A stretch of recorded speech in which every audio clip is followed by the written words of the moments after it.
training algorithm for multiple output classes. So in the previous diagram, अगर आप पिछला diagram देखोगे तो उसमें हमारे पास एक आउटपुट था, एक ही क्लास था ना, एक ही आउटपुट हमारे पास क्लास था. Now here we are having multiple class, multiple output classes. ठीक है. So this is the diagram which represents the perceptron training algorithm for multiple output classes.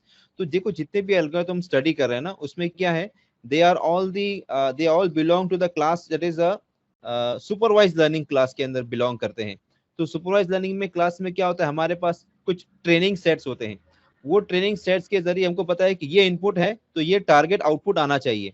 तो शुरुआत में जब ट्रेनिंग प्रोसेस में क्या होता है कि हम वेट चेंज करते रहते हैं, है ना, ताकि एक वक्त आएगा कि हमको जो डिजायर्ड आउटपुट था वो मिल जाएगा, वो वेट हम फिक्स कर दे, भाई ये वेट रहेगा. ठीक है ना. ये जो वेट्स है ना, अलग अलग वेट्स जो रहते हैं, इनिशियलाइज हम कुछ भी W1 W2 जो भी अगर मान लो वेट हम एडजस्ट करते हैं.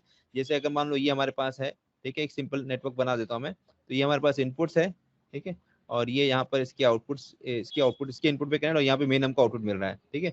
Now this is x1, this is x2, this is W1, this is W2. ठीक है. तो यहाँ पे नेट आउटपुट क्या आ रहा है और एक्टिवेशन क्या आ रहा है, उसके मुताबिक हमको आउटपुट मिलता है. मगर हमारे पास एक टारगेट भी है. तो टारगेट और ये दोनों मैच करना चाहिए for all the different inputs values, है ना. जैसे मान लो अगर हम एंड गेट स्टडी कर रहे हैं, ठीक है ना, तो एंड गेट में क्या है, -1 पे -1 आएगा. ठीक है. +1 -1 पे भी ये -1 आएगा, -1 +1 पे -1 आएगा, 1 1 पर 1 आना चाहिए. तो हम क्या करेंगे, ये जो वैल्यूज है ना, इनपुट वैल्यूज, ये इनपुट वैल्यूज देके आउटपुट चेक करते रहेंगे और उसको टारगेट से कंपेयर करते रहेंगे. अगर टारगेट सही नहीं है तो क्या करेंगे, वेट चेंज करेंगे, वेट को एडजस्ट करेंगे ताकि वो हमको इस तरह से मिल जाए. ऐसा करते करते एक वक्त आएगा कि वैसा हमको वेट ऐसे एडजस्ट हो जाएंगे, बायस ऐसे एडजस्ट हो जाएगा ताकि हमें वो डिजायर्ड आउटपुट मिल जाए और हमारी ट्रेनिंग कंप्लीट हो गई. ठीक है ना. अभी इसके अलावा हम कुछ पैरामीटर्स यूज करते हैं, जैसे अल्फा यूज करते हैं. तो what is the significance of alpha. Alpha क्या करता है यहाँ पर, अल्फा को बोलते हैं लर्निंग रेट, है ना. It is called as the learning rate. What is the significance of this learning rate. इसका इंपॉर्टेंस क्या है लर्निंग रेट का सिग्निफिकेंस क्या है यहाँ पर, कि अल्फा के जरिए से we get good convergence towards the actual value of the weight. Suppose हमने वेट को हमने शुरुआत में W1 W2 0 0 लिया था, मगर हम चाहते थे कि मगर एक्चुअल वैल्यू वेट की ये होनी चाहिए जो लास्ट में मान लो हमें मिलती है, ये 1 होना चाहिए, और सपोज ये भी 1 होना चाहिए था, दोनों 1 1 होना चाहिए था, मगर हमने स्टार्ट किया यहाँ से. तो कितनी बार सैंपलिंग करना पड़ा, कितनी बार सैंपल को रन करना पड़ा, ये पर्टिकुलर ये एल्गोरिथम कितनी बार रन करना पड़ा, जिसके जरिए से ये यहाँ से यहाँ पहुंचे हुए. अगर मान लो हम अल्फा कुछ वैल्यू लेते हैं, ठीक है ना, अगर अल्फा की वैल्यू कुछ एक लर्निंग रेट लेते हैं, ठीक है ना, लर्निंग रेट के जरिए से क्या होगा, हम बहुत कम ट्रायल्स के अंदर यहाँ तक पहुंच जाएंगे. और अगर अल्फा हमने सिलेक्ट, अगर मान लो अल्फा नहीं रहेगा तो हमें बहुत ज्यादा देर लगेगी यहाँ से यहाँ पहुंचने के लिए. तो अल्फा जो है, लर्निंग रेट जो है ना, वो कन्वर्ज करने के लिए मतलब बहुत जल्दी मतलब फटाफट जो है वो कन्वर्ज करेगा उसके एक्चुअल वेट पर. So this is the significance of alpha. ठीक है. Because we are starting at random value of W1 W2 और उसी को हम एडजस्ट करना चाहते हैं. तो अल्फा जो है वो जल्दी से उसको कन्वर्ज करेगा, जो एक्चुअल वैल्यू पे होनी चाहिए उस पर कन्वर्ज करेगा. ठीक है. सो this is the diagram for perceptron training algorithm multiple output classes. ठीक है. नाउ इसके अंदर ये ट्रेनिंग एल्गोरिथम कैसे रन करेगा, इसको क्योंकि इसको भी ट्रेन करना पड़ेगा हमें, है ना. ट्रेनिंग एल्गोरिथम में सेम जो प्रोसेस हमने सिंगल आउटपुट क्लासेस के लिया था, अभी मल्टीपल आउटपुट क्लास में सिर्फ छोटा सा फर्क ये रहेगा कि पिछले बार हमारे पास एक ही था, y था ना, अभी यहाँ पर y1 y2 से लेके yn तक रहेगा. ठीक है. तो पहला स्टेप तो सेम है, वहां भी सेम था, यहाँ भी रहे कि initialize the weights biases and the learning rate, इसको हमें इनिशियलाइज करना पड़ेगा. और इसके बाद स्टॉपिंग कंडीशन चेक करो.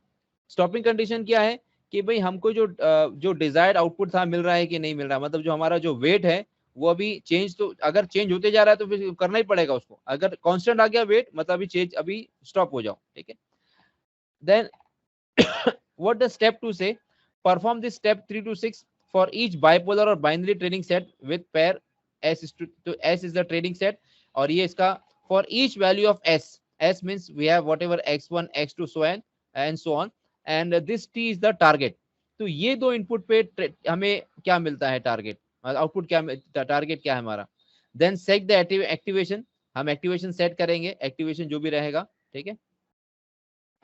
Then we calculate the net input, है ना, नेट इनपुट कैलकुलेट करेंगे. जैसे मान लो हमारे पास ये दो इनपुट्स हैं, ठीक है, इनपुट न्यूरॉन्स है. तो ये दोनों का यहाँ पर क्या इफेक्ट आ रहा है, ये आउटपुट के पहले यहाँ पर this is the net input, ये नेट इनपुट कैलकुलेट करो, ठीक है। नेट इनपुट जो है to that particular is given by this, ठीक है। अभी देखो यहाँ पर है ना, यहाँ पे देखो पहले, इसके पहले हम ऐसे लिखते थे वाई इन लिखते थे, खाली वाई इन लिखते थे, मगर यहाँ पे जे भी आ गया। जे इसलिए यहाँ पर आ गया कि हमारे पास आउटपुट्स अलग अलग है ना। सी यार ये एक y1 है, ठीक है ना। तो ये y1 कैसा होगा, y in at 1, ठीक है। और ये क्या होगा, अगर 2 रहेगा तो y in at 2 ऐसा रहेगा, ठीक है। तो वैसे हमारे पास j नंबर ऑफ आउटपुट्स हैं, क्योंकि ये मल्टीपल आउटपुट क्लासेस है ना, इसके वजह से। Then finally we calculate the output response using the activation function, ये एक्टिवेशन फंक्शन यूज करके हम आउटपुट कैलकुलेट करेंगे, ठीक है। इसके बाद नेक्स्ट स्टेप क्या रहेगा, उसको कंपेयर करेंगे हम, हम जो भी कंपैरिजन करेंगे और वेट को एडजस्ट करेंगे। अब इसकी कंडीशन क्या है कि अगर टारगेट हमारा हमको जो चाहिए वो आउटपुट, हमारा जो आउटपुट मेरा वो टारगेट से मैच नहीं कर रहा है, तो वेट चेंज करना पड़ेगा हमको। ये देखो वेट चेंज करने का ये फॉर्मूला है, सेम जो पहले था वही है ना। सिंगल क्लास वाले आउटपुट क्लास और ये मल्टीपल आउटपुट, दोनों का फॉर्मूला ऑलमोस्ट सेम ही है, ठीक है। और अगर मान लो target and output both are same, then we don't need to change the weight, the same weight is carried on, ठीक है। और बाद में लास्ट में क्या है, टेस्ट फॉर स्टॉपिंग कंडीशन, ठीक है। वही स्टॉपिंग कंडीशन जैसे बताया मैंने, अगर कोई वेट चेंज नहीं हो रहा है ना, हम जितनी बार अगर ट्रायल पे ट्रायल करते जा रहे हैं मगर वेट चेंज नहीं हो रहा है, मतलब हमको जो डिजायर्ड था वो मिल गया, ठीक है। The desired thing is obtain, okay. जो हमारा वेट होगा, जैसे मान लो हम ट्रेनिंग स्टार्ट किए, हमने ये नेटवर्क को ट्रेन करना स्टार्ट किए, और ट्रेन करने के बाद वेट कांस्टेंट हो गए, और वेट हमको ये मिल रहा है कि W1 1 मिल रहा है, W2 0 मिल रहा है, और ये चेंज ही नहीं हो रहा है, मतलब ये हमारे फाइनल वेट हो गए, ये हमारे फाइनल ट्रेनिंग कंप्लीट हो गई, ठीक है। सो this is how it is done. Now next topic is testing algorithm, ठीक है ना। अब देखो हमने ट्रेन तो कर दिया, हमने ट्रेन कर दिया, ट्रेन करने के बाद हम क्या हमें क्या चीज मिलती है भाई, वेट की वैल्यू क्या रहेगी और बायस की वैल्यू क्या रहेगी, ये हमको मालूम पड़ जाता है। अभी इसके बाद जो है हमको टेस्ट करना पड़ेगा कि वाकई में सही चल रहा है कि नहीं चल रहा है, ठीक है ना। अब टेस्ट करने के लिए क्या करना पड़ेगा हमको, अभी आप ये मत सोचना कि 4 तो इनपुट है, इस पे टेस्ट क्या करेंगे। ये हमारे पास जो था ये एंड फंक्शन था और फंक्शन था, ये इतने छोटे फंक्शन हमारी समझाने के लिए, मगर एक्चुअल जो होता है ट्रेनिंग, उसके अंदर बहुत ज्यादा डेटा रहते हैं, बहुत ज्यादा डेटा सेट्स रहते हैं। जैसे मान लो हमने उसको एक डॉग का पिक्चर दिया, डॉग का पिक्चर, ठीक है ना। तो उसको ट्रेन करेंगे भाई ये डॉग है, तो उसका कितने सारा उसको डेटा इनपुट स्टोर करके रखना पड़ेगा, ठीक है ना। तो वैसे उसको बहुत सारे डॉग्स दिखाए जाएंगे और उसके मुताबिक वो एक ट्रेन हो जाएगा भाई, ये कैरेक्टरिस्टिक्स, ये एक अलग क्लास बना के रहेगा भाई, ये डॉग वाली क्लास है, ये कैट वाली क्लास है। तो वहां पे इनपुट्स वी कैन अंडरस्टैंड कितना ज्यादा इनपुट्स रहेंगे वहां पर, ठीक है ना। तो पिक्सल्स जैसे रहेंगे, पिक्सल्स, ये पिक्सल्स उसके मुताबिक हो सकता है कि पहचाने। तो बेटर एफिशिएंसी के लिए क्या होना चाहिए, the training must be perform over large data sets, ठीक है ना।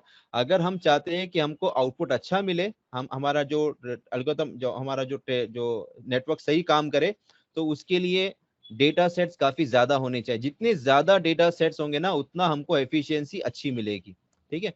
अब देखो ये हम एज्यूम करते हैं कि हमने हमारे जो नेटवर्क को काफी ज्यादा ट्रेन, मतलब उस पर ट्रेन किया है, लार्ज डेटा सेट्स पे ट्रेन किया है, तो हमें एफिशिएंसी अच्छी मिलनी चाहिए। खैर अब देखो ये दिस आर दी स्टेप्स, ये 3 स्टेप्स हैं परसेप्ट्रॉन को चेक करने के लिए नेटवर्क को, चाहे वो मल्टीपल सिंपल हो या फिर मल्टी वाला हो, ठीक है ना। मल्टी क्लासेस वाला हो, सिंपल सिंगल क्लास वाला, मल्टी क्लास वाला हो, ये टेस्ट ट्राई करेंगे उसको।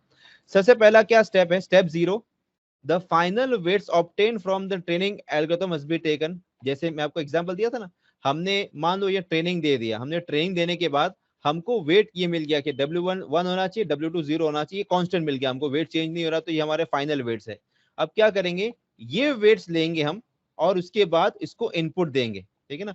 इनपुट देने के बाद हम क्या करेंगे, आउटपुट को चेक करेंगे, ये इनपुट एक्टिवेशन देंगे और उसके मुताबिक आउटपुट चेक देखेंगे भी आउटपुट सही मिल रहा है कि नहीं मिल रहा है। अगर आउटपुट सही मिल रहा है मतलब हमारी ट्रेनिंग कंप्लीट हो गई है ना। जैसे आपको एग्जांपल दिया था मैंने कि हमने उस पर्टिकुलर नेटवर्क को बताया कि भाई ये एप्पल है, इसके 50-60 हमने इसको बताया कि ये एप्पल होते हैं, और उसके बाद मैंगो दिखाई, सब मैंगो होते हैं। बाद में उसको ट्रेन, उसका टेस्ट करते हैं, बताया ये क्या है बताओ, वो लेकर एप्पल है, तो मतलब हम कामयाब हो गए इसके मतलब, ठीक है ना, we are successful. Okay, so this is regarding the perceptron network testing algorithm, और इसके हमने प्रॉब्लम भी कर लिए थे। Now next important topic is adaptive linear neuron, इसको बोलते हैं एडेलिन, ठीक है, इसको एडिलिन बोलते हैं। सो this is another class of neural network. ठीक है, हमने पहले मैक्यूलोपिड स्टडी किए थे, दूसरा परसेप्ट्रॉन स्टडी किए थे, तीसरा अभी हम स्टडी करें एडिलिन स्टडी कर रहे हैं। इसका फुल फॉर्म है adaptive linear neuron. Okay, now see, these are some of the important points regarding the Adeline network. So in an Adeline network, there is a single linear unit. एक single linear unit है, जिसका मतलब ये है कि जो relationship है input और आउटपुट की, लीनियर रिलेशनशिप। लीनियर किसको बोलते हैं? लीनियर लाइन तो पता है ना, how we draw linear relation, this is the linear. जैसे ये एक लीनियर ऐसा बताएंगे हम, ठीक है, ऐसा ग्राफ अगर ड्रॉ करेंगे तो ये if this is X this is Y, so this is a linear relationship between X and Y, ये इसको बोलते हैं लीनियर।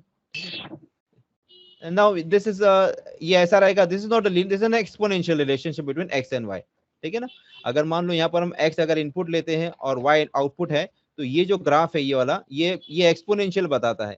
लीनियर कैसे रहेगा? ये ऐसा, ठीक है, या तो ऐसा नीचे जा रहा है ऊपर जा रहा है, ठीक है ना, कोई भी, इसको बोलते हैं लीनियर। तो इसलिए इसका नाम लीनियर है। Why this Adaline network is a linear, it is, इसका नाम भी एडिलिन लीनियर न्यूरॉन, बिकॉज इसके अंदर जो there is a single linear unit, hence there is the input output relationship is linear. दूसरा इंपॉर्टेंट पॉइंट ये है कि it uses a bipolar activation for its input signals and its target output. ये जो activation जो inputs पे use करता है वो बाइपोलर इनपुट्स, मतलब बाइपोलर एक्टिवेशन यूज करता है।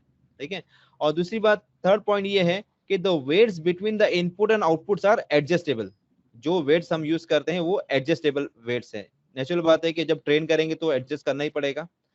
The bias in adeline acts like an adjustable weight whose connection is from a unit with activations always being 1, है ना। हम जो बायस, इसके पहले भी हमने देखा कि बायस कनेक्ट करते हैं हम लोग, तो बायस का जो इनपुट हमेशा हम 1 लेके, मतलब हम उसको 1 ही कंसिडर करते हैं हमेशा बायस को। ठीक है ना। देन पॉइंट नंबर 5, ओके, उसका इनपुट तो वही ले बायस का। पॉइंट नंबर 5 क्या बोलता है? ये भी इंपॉर्टेंट पॉइंट देखो यहाँ पर क्या है, Adaline is a net which has only one output unit। ठीक है ना, तो एडिलिन में क्या है, आउटपुट यूनिट सिर्फ एक ही रहेगी। इनपुट कितने भी हो सकते हैं मगर आउटपुट जो है सिर्फ एक ही रहेगा। ठीक है, there is only one output unit. ठीक है, खैर इसको हम मॉडिफाई करके मतलब मल्टीपल यूनिट कर सकते हैं, मगर वो दूसरा टाइप का हो जाएगा। तो एडिलिन में जो है output unit is only one. Next point is the Adaline network uses delta rule. ठीक है ना, अब इसके पहले हमने देखा हैब रूल था ना, हैब रूल हमने स्टडी किया था, हैब रूल। ठीक है ना, एक था हैब रूल। ठीक है, अभी ये जो रूल यूज करता है एडिलिन, वो डेल्टा यूज करता है। ठीक है ना, इसको हम इसका दूसरा नाम है लीस्ट मीन स्क्वायर रूल या Widrow Hoff rule for training. ठीक है, तो आप एक बात देखो यहाँ पर, एक ध्यान से ध्यान दो इसके अंदर कि जो बेसिक डिफरेंस होता है अलग अलग टाइप के न्यूरल नेटवर्क में, वो ट्रेनिंग वाला पार्ट ही आप देख सकते हो, है ना। जिससे इसके पहले हमने देखा ट्रेनिंग जो था, वो ट्रेनिंग, उसमें हम ट्रेनिंग में क्या करते हैं, वेट कैसे चेंज करते हैं, क्या फॉर्मूला अप्लाई करेंगे कि नया वेट हमें मिल जाएगा। तो यहाँ पर हम डेल्टा रूल यूज करते हैं, तो जो वेट चेंज होगा, है ना, वेट चेंज होगा, क्योंकि इनिशियली क्या होगा, जब ट्रेनिंग करेंगे तो वेट तो चेंज हमें करना पड़ेगा, क्योंकि जो हमको टारगेट है वो तो आउटपुट मिलेगा नहीं शुरुआत में, है ना। मुश्किल है कि हमने जो जो वेट सेट किया वही वही एक्चुअल वेट था, ऐसा मुश्किल है। तो वेट हमको हर इटरेशन में चेंज करना पड़ेगा। तो कौन सा रूल यूज करेंगे चेंज करने के लिए, that is one of the maybe the distinction between the various types of neural networks। एक डिस्टिंक्शन, जो इंपॉर्टेंट डिस्टिंक्शन ये भी है। तो परसेप्ट्रॉन में जो हमने देखा था वो अलग रूल है और यहाँ पे अलग रूल है। ठीक है ना, अब ये क्या करता है, the delta rule minimises the mean squared error between the activation and the target value. तो इसका मतलब ये डेल्टा रूल यूज करने से क्या होता है कि वो जो एरर, मतलब ऐसा हमको कैलकुलेट करके देता है ताकि हमें अगली बार जो वेट हम सिलेक्ट करें वो टारगेट से करीब लेके जाएगा हमको। ठीक है ना, जितना उसको हम इटरेशन करते रहेंगे वो हमको टारगेट के और ज्यादा करीब लेके जाएगा। इस तरह से रूल यूज किया जाता है। ठीक है ना, now what is the delta rule. ठीक है, अब डेल्टा रूल होता क्या है, तो delta rule is derive from the gradient descent method and it is can be generalized to one और two more than one layer. तो डेल्टा रूल जो है ना, ये ग्रेडियंट डिसेंट मेथड से मतलब लिया गया है। ग्रेडियंट डिसेंट मेथड एक होता है, ठीक है ना। और ये क्या करता है, delta rule it updates the weights between the connections so as to minimize the difference between the net input to the output unit and the target value. तो डेल्टा रूल जो है, ये इसके जरिए से जो वेट अपडेट करते हैं हम लोग, तो वेट अपडेट इस तरह से होता है कि जो आउटपुट और टारगेट ये दोनों का डिफरेंस कम करते जाएगा। जैसे फॉर एग्जांपल अगर हम ये लेंगे कि y is our output and t is our target, t target हमको चाहिए और y हमको जो मिल रहा है, ठीक है ना। तो अगर मान लो टारगेट हमको 2 चाहिए और ये हमको 1 दे रहा है, तो डेल्टा रूल इस बात ऐसा करेगा, ये अपने ये डेल्टा रूल के जरिए से वेट ऐसे एडजस्ट होंगे कि this value converges very fast to this particular output, ठीक है। अच्छा, डेल्टा रूल के अंदर क्या होता है, the delta rule for adjusting the weight, इसका देखो ये फॉर्मूला है, डेल्टा रूल के लिए फॉर्मूला ये यूज करेंगे, ठीक है, वेट एडजस्टमेंट का। अगर आप कंपेयर करोगे पिछले बार हमने जो पिछले लेक्चर में देखे थे उसके अंदर ये अलग था, और ये मतलब परसेप्ट्रॉन के लिए वेट एडजस्टमेंट का फॉर्मूला अलग है और यहाँ पर देखो अलग है। तो यहाँ पर क्या है, दिस वेट, अगर मान लो मैं W1 यूज करता हूँ, W1, ठीक है, तो दिस W1 जो डिफरेंस इन वेट है, या अगर हम इसको ऐसा लिखेंगे डेल्टा या W न्यू, W1 अगर न्यू लेते हैं कि W1 न्यू होगा, वो क्या होगा, it is W1 old plus delta W1, where W1 is this. Now what is this? This W1 is equal to alpha, where alpha is the learning rate, ठीक है, T is the target we want to achieve, Y in क्या है, this is the net input to the output neuron and this is X1, ठीक है। ये इस तरह से कैलकुलेट करेंगे हम लोग, ठीक है। तो हम जो नया वेट जो रहेगा, पुराना weight plus this delta W1, well W1 is alpha, alpha is the learning rate, T is the target which we want to achieve, and Yn is the net input, and X1 is the that particular input value. Okay, this is the architecture of Adeline. ये इसका architecture है. As you can see, there is only one output unit. ये हमारे पास एक output unit है, यहाँ से हमें output मिलेगा, ठीक है।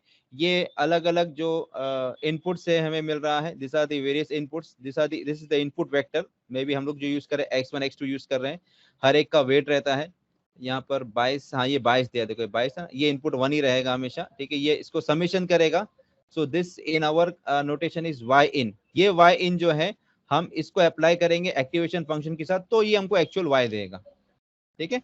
तो अब ये ट्रेन जब करेंगे हम लोग, है ना, तो ट्रेन करते रहेंगे तो क्या होगा, इसके जरिए से हमको आउटपुट क्या मिल रहा है, हमको आउटपुट क्या चाहिए था, कितना एरर आया, वो एरर के मुताबिक वेट क्या एडजस्ट करना, वो वेट एडजस्ट होते रहेंगे। गेटिंग माय पॉइंट क्लास, क्या हो रहा है यहाँ पर, ठीक है। यहाँ पर जब हम इनपुट देंगे ना, दिस आर द इनपुट्स, ये इनपुट का नेट इनपुट यहाँ पर हमको मिलेगा y in, ये y in मिलेगा, ठीक है। इसके जरिए से हमको कुछ आउटपुट मिलेगा, ठीक है ना। अब ये आउटपुट को हम कंपेयर करेंगे डिजायर्ड आउटपुट के साथ, भाई ये आउटपुट तो मिल रहा है हमको, मगर डिजायर्ड क्या है उसको कंपेयर करेंगे, जो एरर आएगा ना वो एरर के मुताबिक हम वेट को एडजस्ट करते रहेंगे, इस तरह से कि एक बार ऐसा आएगा कि ये एरर बहुत ही कम हो जाएगा, ठीक है ना। यहाँ पे स्टॉपिंग क्राइटेरिया क्या है ये हम आगे जाके देखेंगे। यहाँ पे स्टॉपिंग क्राइटेरिया क्या है, परसेप्ट्रॉन में स्टॉपिंग क्राइटेरिया क्या था, परसेप्ट्रॉन में स्टॉपिंग क्राइटेरिया ये था कि जब तक वेट जो है कांस्टेंट नहीं मिल जाते, जब तक वेट चेंज होते रहेंगे करते रहो, एक वक्त आएगा कि वेट चेंज नहीं होंगे तो बंद कर दो, हमारा काम हो गया। यहाँ पर स्टॉपिंग क्राइटेरिया कुछ डिफरेंट है, ठीक है। Let us see what is the stopping criteria. By the way this is the architecture of the Adaline. तो एडेलिन में क्या है, it is a single unit neuron which receives input from several input as well as the bias, है ना। इसके अंदर हम देखते हैं कि ये सॉरी हाँ, इसके अंदर हमारे पास बहुत सारे इनपुट्स हैं, इसके साथ में बायस से इसको पूरा ये हम समेशन करते हैं, ठीक है। This are the inputs, then the inputs can either be of two values, inputs they can be +1, they can be -1, ठीक है ना। वेट्स जो है they can be positive, they can be negative, weights can be positive as well as negative, ठीक है। The weights are assigned randomly at the beginning, हम randomly कोई भी weights शुरुआत में ले लेंगे, ठीक है। The net input calculated is applied to a quantizer transfer function and restores the output as, तो हम जो देखते हैं यहाँ पे ट्रांसफर फंक्शन जो मतलब वो रहेगा एक्टिवेशन फंक्शन, वो बाइपोलर रहेगा, ठीक है, जिसके से आउटपुट या तो 0 क्या बोलते हैं +1 मिलेगा या तो -1 मिलेगा, ठीक है। Now what does this Adeline do? Adeline model compares the actual output with the target output and on the basis of the training algorithm the weights are adjusted, ठीक है ना। तो ये जैसे मैंने आपको एक्सप्लेन किया था, वो कंपेयर करेगा हमको टारगेट क्या है, हमको मिल रहा क्या है, ठीक है, और वो दोनों का डिफरेंस जो एरर आएगा उसके मुताबिक वेट को एडजस्ट करेगा, ठीक है। This is the flow chart, ये इसका फ्लो चार्ट है, ठीक है। तो फ्लो चार्ट में क्या देखते हैं हम लोग, पहले हम वैल्यूज को ये मतलब सेट करेंगे, जो वैल्यूज हमारे पास है, वेट, बायस और लर्निंग रेट को एडजस्ट करेंगे। उसके बाद हम पहला यहाँ पर और एक चीज यहाँ पे देखो स्पेसिफाई करना पड़ेगा, ये एरर एरर कितना रहना चाहिए, मतलब है ना ये एरर जो है इट इज स्पेसिफाइड कि भाई एरर कितना कम से कम कितना होना चाहिए। जैसे मान लो अगर हमने एरर दिया भाई एरर जो है इतना टॉलरेबल है, ये यहाँ पे टॉलरेंस डिफाइन करेंगे, टॉलरेंस, ठीक है ना। टॉलरेंस का मतलब क्या है कि परसेप्ट्रॉन में कैसा था, परसेप्ट्रॉन में कि कब तक वो ट्रेनिंग करता रहता है परसेप्ट्रॉन में, जब तक वेट कांस्टेंट नहीं हो जाते तब तक वो ट्रेन होता रहेगा, जब वो मतलब वो एल्गोरिथम रन करता रहेगा जब तक वेट जो है कांस्टेंट नहीं हो जाता। यहाँ पर क्या होगा, ये एल्गोरिथम चलता रहेगा जब तक ये एरर की हम एक वैल्यू डिसाइड करेंगे, ठीक है ना, कि भाई एरर जो है इसका टॉलरेंस, ठीक है ना, कि भाई एरर जो है अगर इससे ज्यादा रहा, ठीक है ना, जब तक इससे सॉरी, ठीक है ना, जो हमको एरर मिल रहा है वो एक वैल्यू से टॉलरेंस से कम होना चाहिए। जैसे ही कम हो गया एरर उससे कम हो गया टॉलरेंस वैल्यू से, तो स्टॉप हो जाएगा, ठीक है ना। जैसे आपको एग्जांपल देता हूं मैं, मान लो हमने टॉलरेंस की वैल्यू सेट किया, टॉलरेंस की वैल्यू सपोज सेट किया हमने 0.3 सेट किया है भाई, 0.3 इसकी टॉलरेंस वैल्यू है। मैं इसको स्पेलिंग सही से लिख देता हूं तो बोलेंगे क्या लिखा है, तो ये टॉलरेंस, सपोज टॉलरेंस हमने सेट किया 0.3, है ना, सपोज मैं ऐसी एक एग्जांपल दे 0.3 सेट किया। अब क्या करें, हम उसको ट्रेनिंग कर रहे हैं ना, पहला इनपुट जाएगा और वो एक्टिवेट होगा, तो पहला इनपुट जाएगा, उसके बाद हम उसका कैलकुलेट करेंगे total input to the output neuron, और आउटपुट जो मिलेगा टारगेट से हम बाद में कंपेयर करेंगे, और कंपेयर होने के बाद उसका वेट एडजस्ट करेंगे। अब यहाँ पे देखो, आप देख रहे हैं यहाँ पे देखो ये एरर कैलकुलेट हो रहा है, यहाँ पे देखो एरर कैलकुलेट हो रहा है। ये एरर कैलकुलेट करने के बाद अगर मान लो हमें जो एरर मिल रहा है, if it is greater than this tolerance value, तो वापस उसे किया जाएगा ट्रेन। यहां तक कि ट्रेनिंग करते करते करते एक वक्त ये आएगा कि एरर जो है वो जो है 0.3 से कम मिलेगा हमको। जैसे मान लो वी आर गेटिंग 0.229 मिल रहा है, 0.2 इज लेस देन 3, बस अभी रुका दो, ठीक है ना। तो हम क्या चाहते हैं कि भाई जो हमको जो एरर मिले वो टॉलरेंस हमने एक एक एक एक लिमिट सेट कर दी है कि भाई इतना चल जाएगा, इतना एरर चल जाएगा, बोलते हैं अपनी भाषा में 19-20 चला लो चलेगा भाई, है ना भाई। तुमको जैसे हमने किसी स्टूडेंट को हमने बोला कि भाई आप जो है सर्कल बनाओ, तो किसी ने, ये बच्चे ने ऐसा बनाया, किसी ने ऐसा बना दिया, किसी ने ऐसा बनाया, तो भाई ये इसके कितना करीब होना चाहिए, है ना। तो ये हम एक सेट करेंगे भाई, चलो इसका रेडियस थोड़ा बहुत आगे पीछे, ये इतना होना चाहिए, ये थोड़ा बहुत आगे पीछे चल जाएगा, तो हमने एक लिमिट सेट की भाई इतना चल जाएगा, चलो इतना एरर को चला लेंगे हम, ठीक है ना। तो वैसे ही यहाँ पर जो है ना एरर जो है अगर 0.3 से रहेगा तो 0.3 इज अवर टॉलरेंस, तो उससे कम जब तक नहीं मिलता तब तक ये ट्रेनिंग चलते रहेगी, और एक बार हो गया खत्म तो इसको स्टॉप कर दिया जाएगा, और उस वक्त जो वेट रहेगा that is our final wait. Okay, now this is the training algorithm, है ना। ये ट्रेनिंग एल्गोरिथम हमने पहले भी देखा था, अभी भी हम देखते हैं। तो ट्रेनिंग एल्गोरिथम में क्या, वी हैव स्टेप नंबर 0, इसमें क्या करेंगे, weights and biases, bias sorry only bias, biases नहीं आएगा, बायस ही है कि बायस है। तो weights and bias are set to some random values which are not 0, ठीक है ना।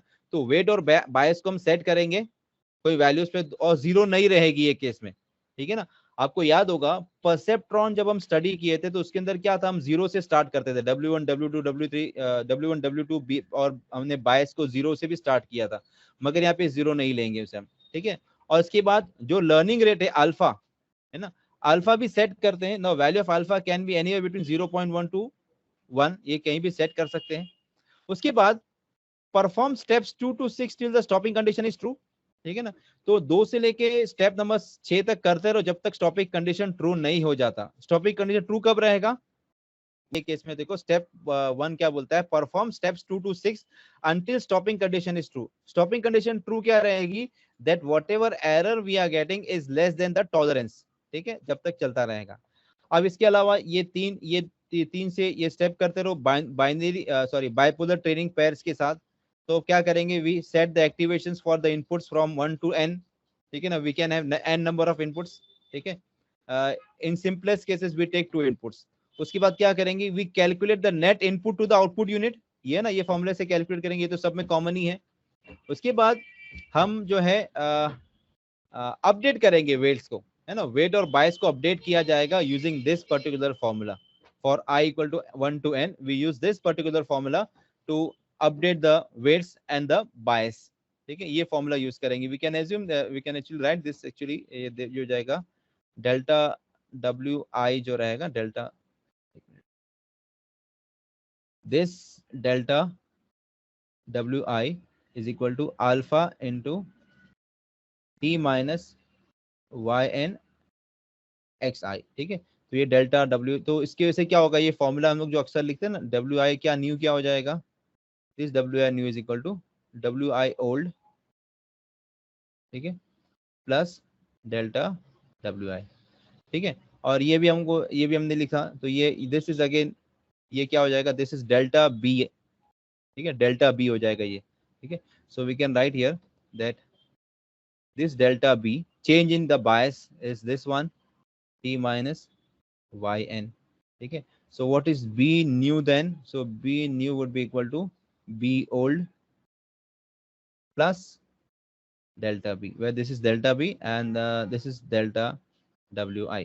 ठीक है, तो इस तरह से हम मतलब कैलकुलेशन करते रहेंगे यहाँ तक कि एक वक्त आएगा कि जो एरर लिमिट है वो हम उस तक पहुंच जाएंगे, उससे कम हो जाएगा, टॉलरेंस वैल्यू से कम मिलेगा तो हम उसको स्टॉप कर देंगे। ठीक है, एंड दिस कंटिन्यूस, ये चलता रहेगा जब तक वो हम उसे उस तक नहीं पहुंच सकते। एक्चुअली यहाँ पर इसलिए लिमिट सेट करनी पड़ रही है कि ये परसेप्टर में क्या, वो एक वक्त जाके ये रुकेगा नहीं, चलते रहेगा, उसको स्टॉपिंग कंडीशंस नहीं रखेंगे तो। ठीक है, it will continue, it will go on. ठीक है, now this is the testing algorithm. हमने देखा लास्ट में कैसा किया था हमने, परसेप्ट्रॉन के अंदर हमारे पास एक तो ट्रेनिंग एल्गोरिथम था, उसके बाद टेस्टिंग एल्गोरिथम है, तो यहाँ पर भी हमारे पास एक टेस्टिंग एल्गोरिथम है। तो जैसी उसकी ट्रेनिंग कंप्लीट हो गई तो अभी उसको टेस्ट करना पड़ेगा। तो after training is complete the Adaline can be used to classify the input patterns, इसको हमको यूज कर सकते हैं। तो इसमें क्या, a step function is used to test the performance of the network. अब इसके देखो ये दिस आर द स्टेप्स, ये हमारे पास कुछ स्टेप्स है।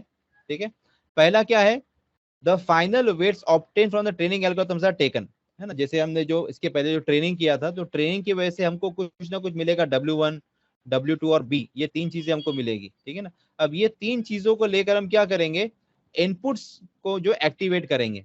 ठीक है ना, and the net input is calculated for each set, जो भी हम इनपुट देंगे तो हर एक के लिए हमको what is the net input to the output neuron, ये कैलकुलेट करेंगे। उसके बाद हम जो है एक्टिवेशन फंक्शन अप्लाई करेंगे तो हमको ये आउटपुट मिलेगा। ठीक है ना, we are getting this, we may get this any of the output, जैसे बताया मैंने आपको, आउटपुट या तो 1 रहेगा या तो -1 रहेगा। ठीक है ना, output is bipolar. So based on the this particular net input whatever we are getting as well as the activation function, जो भी एक्टिवेशन फंक्शन उसके मुताबिक या तो हमको ये y in greater than equal to 0 मिलेगा, लेस देन 0 मिलेगा, तो ग्रेटर देन इक्वल रहेगा तो 1 मिलेगा, लेस देन रहेगा तो -1 मिलेगा। तो इसके बाद हम जब इसको टेस्ट करेंगे तो टेस्ट करने में will check what we are getting. Okay, so are the outputs up to the target, क्या आउटपुट जो हमको मिलता है, जो टारगेट जो सेट किया, क्या वही मिल रहा है कि कुछ डिफरेंट मिल रहा है, अगर वही मिल रहा है मतलब अवर ट्रेनिंग इज कंप्लीट। ठीक है,